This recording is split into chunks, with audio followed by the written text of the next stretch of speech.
Hoje daremos início ao caderno 3, que começa com o capítulo 9, falando de reações de combustão.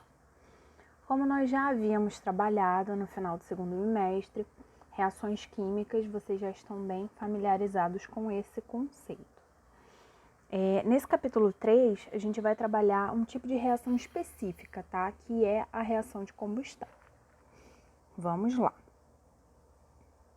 A queima da madeira libera energia na forma de calor para o ambiente, em torno da fogueira. Essa reação é denominada combustão. Nesse tipo de reação, temos a participação de um combustível e um comburente. Mas o que são esses componentes, combustível e comburente? Exatamente isso que nós iremos estudar nesse capítulo. A combustão é uma das reações mais comuns no nosso dia a dia. É muito provável que você já tenha acendido uma boca do fogão em casa, usando uma faísca ou a chama de um fósforo. As reações de combustão também ocorrem nos motores de automóveis, que usam combustíveis, como a gasolina ou o óleo diesel. Nas usinas termoelétricas, o óleo combustível sofre combustão, transferindo calor para a água líquida, que a aquece e a transforma em vapor. Então, na reação de combustão, gente, nós temos o combustível, o comburente e o calor. Esse tipo de reação é uma reação exotérmica, porque ela libera calor e luz. Nas reações de combustão, temos o combustível, que é o que queima, e o comburente, que é o que mantém a combustão acontecendo. Quais são os tipos de combustíveis que existem? Sólidos, como por exemplo a madeira e o carvão. Líquidos, como os combustíveis de carros que a gente conhece, gasolina, querosene, óleo diesel, etanol. E gasosos, como o gás natural ou o gás liquefeito de petróleo. Já o comburente é o gás oxigênio, que está presente na atmosfera do ar. Os combustíveis mais utilizados são os derivados do petróleo. Petróleo que a gente também estudou no segundo bimestre. Como exemplo, nas duas figuras, uma avenida, bem movimentada com vários carros. Eles se movimentam com combustíveis, assim como o navio. Curiosidades: a diferença entre o carvão mineral e o vegetal. O mineral é mais comum como hulha, que é utilizada como combustível para produzir energia elétrica em usinas.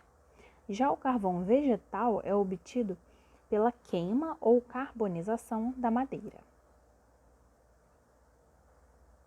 Todos os combustíveis fósseis apresentam em sua constituição várias impurezas, entre elas o enxofre.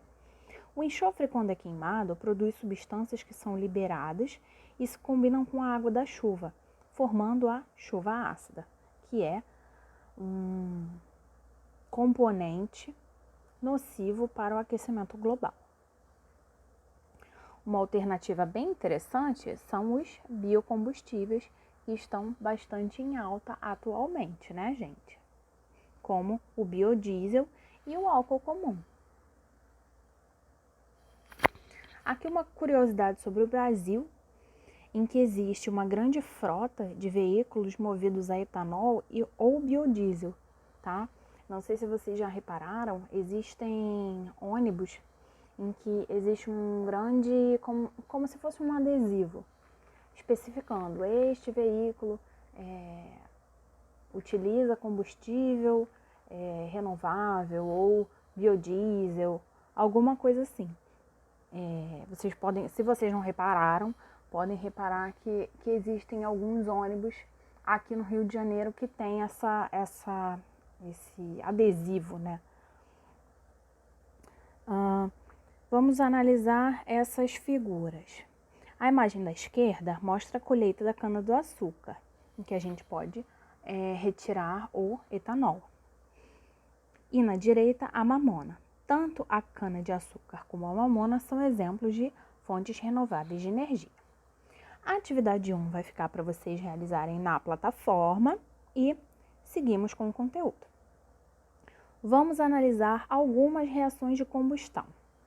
Gente, o combustível será primordialmente um componente, tá? Uma substância que tem átomos de carbono e hidrogênio, ou ainda carbono, hidrogênio e oxigênio juntamente, sendo queimados na presença de gás oxigênio, formando dois componentes principais, gás carbônico e água.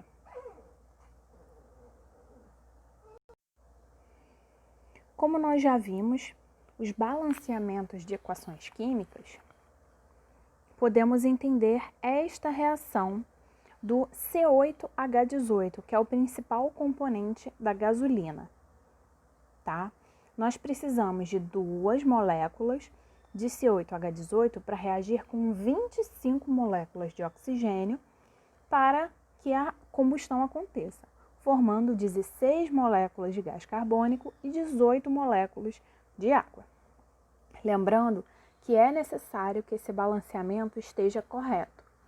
Se não estiver, a reação não acontece, porque é necessário que a proporção entre a quantidade de moléculas esteja certa, senão não ocorre a recombinação dos átomos. O exemplo abaixo é do etanol, C2H6O, é a fórmula molecular do componente do etanol. Uma molécula dele reage com 3 moléculas de gás oxigênio para formar 2 moléculas de gás carbônico e 3 moléculas de água.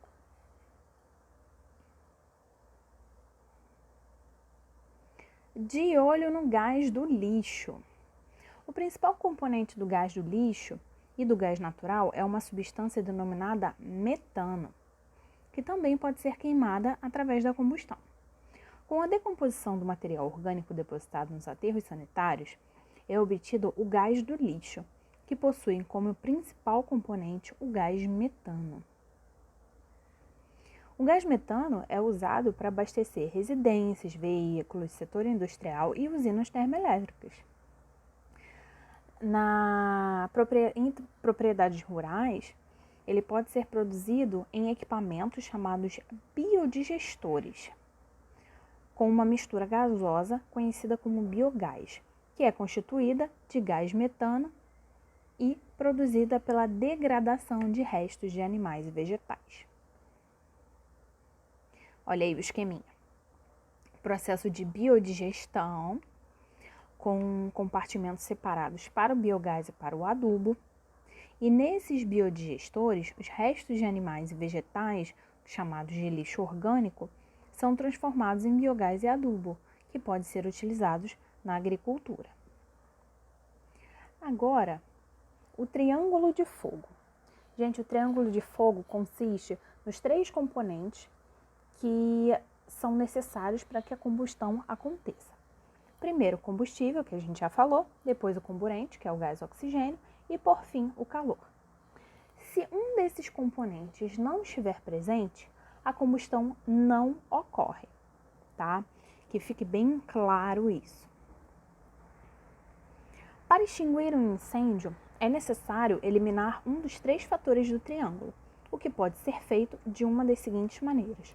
Ou você retira o combustível, ou você impede que o gás oxigênio entre em contato com o combustível, como por exemplo jogando uma manta ou um cobertor para abafar, ou o resfriamento, ou seja, a diminuição da temperatura, o que vai diminuir o calor. Ou você joga água, ou aquele extintor de incêndio de gás carbônico, ou o de pó químico, que é utilizado em questões mais específicas. Essa é uma atividade experimental que eu espero conseguir realizar com vocês na aula ao vivo, tá? Eu vou me planejar para fazer uma aula ao vivo com um experimento, como eu já havia conversado com vocês, tá? Mas eu vou avisar previamente, não se preocupem. E aqui temos a atividade 2, que eu também vou deixar disponível lá na plataforma para vocês realizarem. Tá bom, gente?